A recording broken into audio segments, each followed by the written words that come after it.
Welcome back to Turning Hard Times into Good Times. I'm your host, Jay Taylor, and I'm really glad to have with me a good friend of mine, Daniel McAdams. Not often enough have we had Daniel on recently as the markets have gotten hotter, the gold markets and so forth.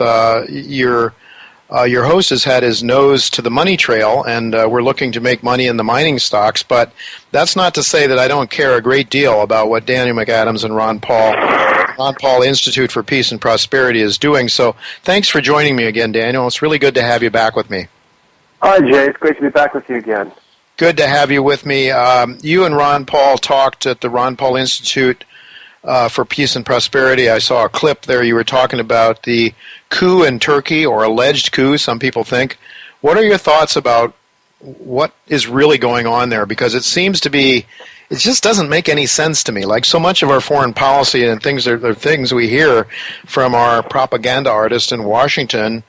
I thought Turkey and the United States were really close. I thought they're a NATO member. I thought they were our buddies in fighting ISIS. I thought, and now all of a sudden it seems as though the State Department and the Obama administration is sort of chastising or getting tough with Erdogan. What's your take on this whole event?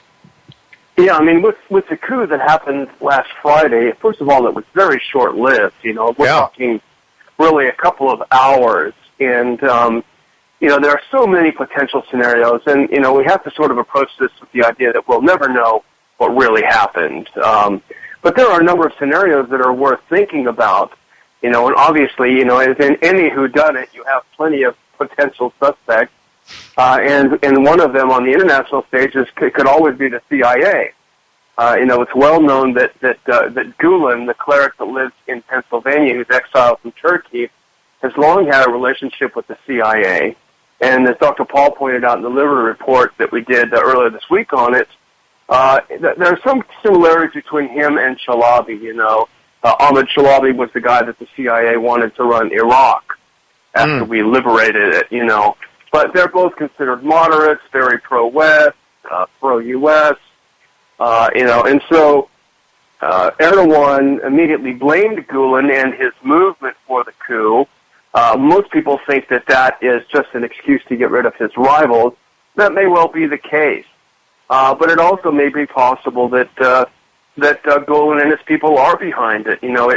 I tweeted this earlier in the week. It reminds me slightly of Shevardnadze in Georgia, who had always been a very loyal U.S. ally, but when he started, Shevardnadze being the president of Georgia in the after communism, and then as he started to stray and started to do things he started to not do exactly what he was told, the U.S. turned on him pretty quickly and had the Rose Revolution and put in Saakashvili.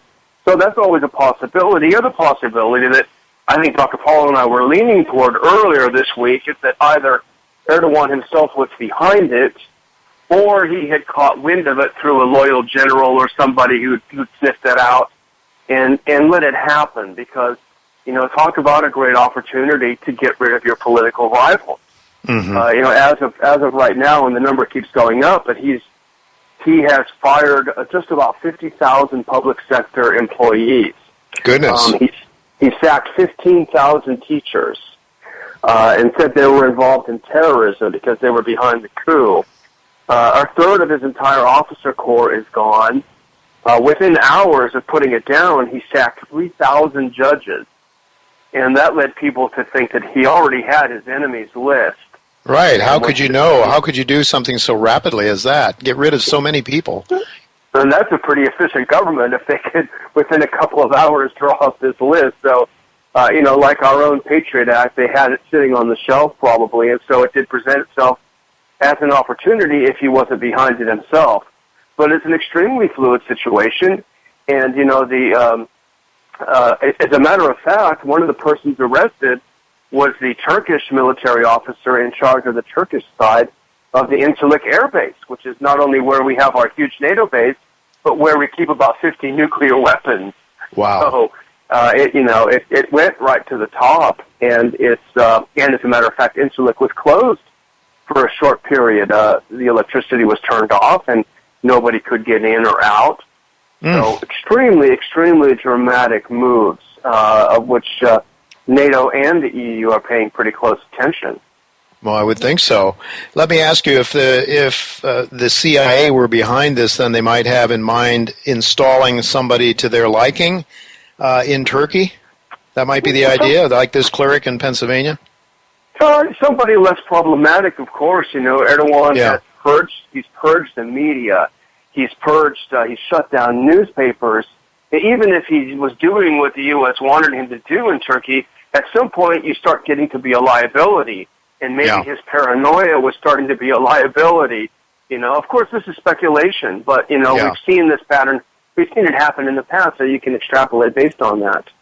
Yeah, it seems like most of the so-called friends of the United States sooner or later get turned on. Think of Saddam Hussein, for example, and many others. But, okay, well, this is really interesting, and we'll see where it goes, I guess. And what are your thoughts? I mean, who knows, huh? Well, I think Kerry has bluffed and said, if you don't start behaving yourself, we might kick you out of NATO. But I think if Erdogan is really the tough guy, he'll call the bluff and say, okay, but then you'll lose Incirlik.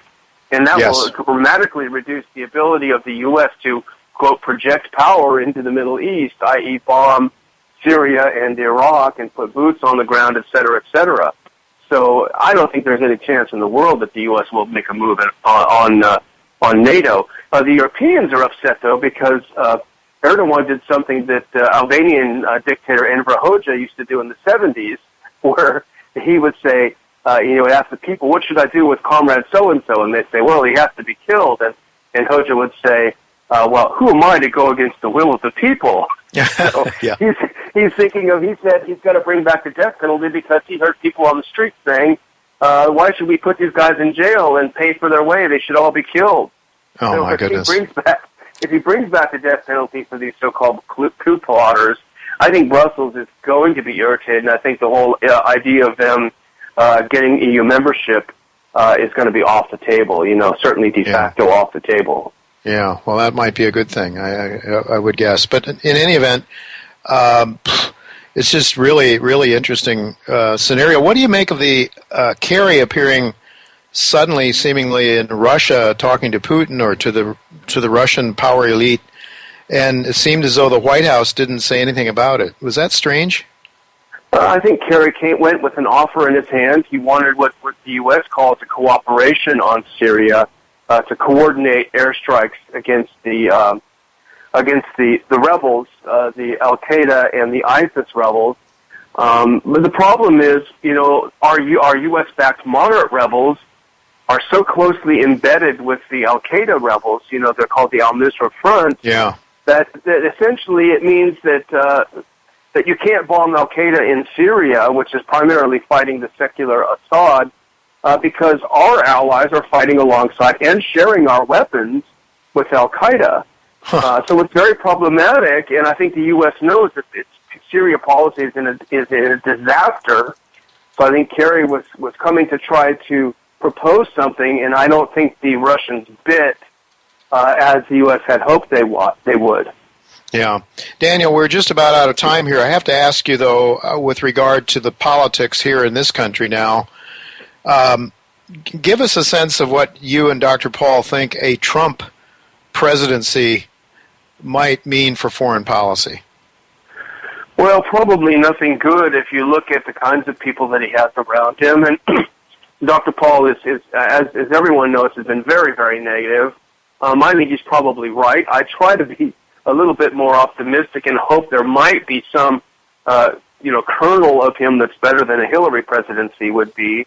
But, it's as with politics, as with all of us, we're always disappointed in politics. So I'm sure Dr. Paul is probably right, and there's nothing much to hope for in terms of a turnaround away from this interventionism that's destroying our economy, destroying our moral leadership, destroying our very fiber of our being in the U.S.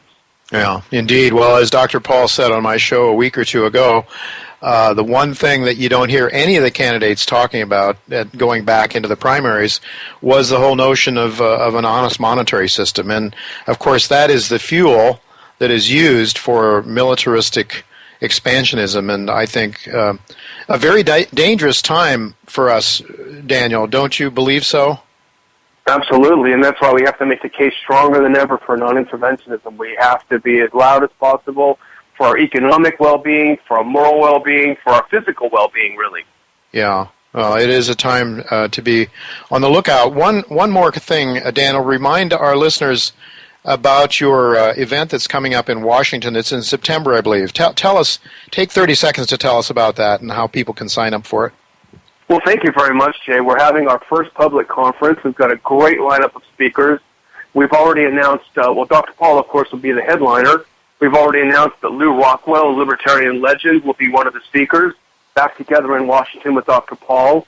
And Jacob Hornberger of the Future of Freedom Foundation. Oh, he's very great good. Libertarian think tank. Yeah, Bumper is terrific, and he's going to be a speaker. We're going to announce a few other ones in the next couple of days.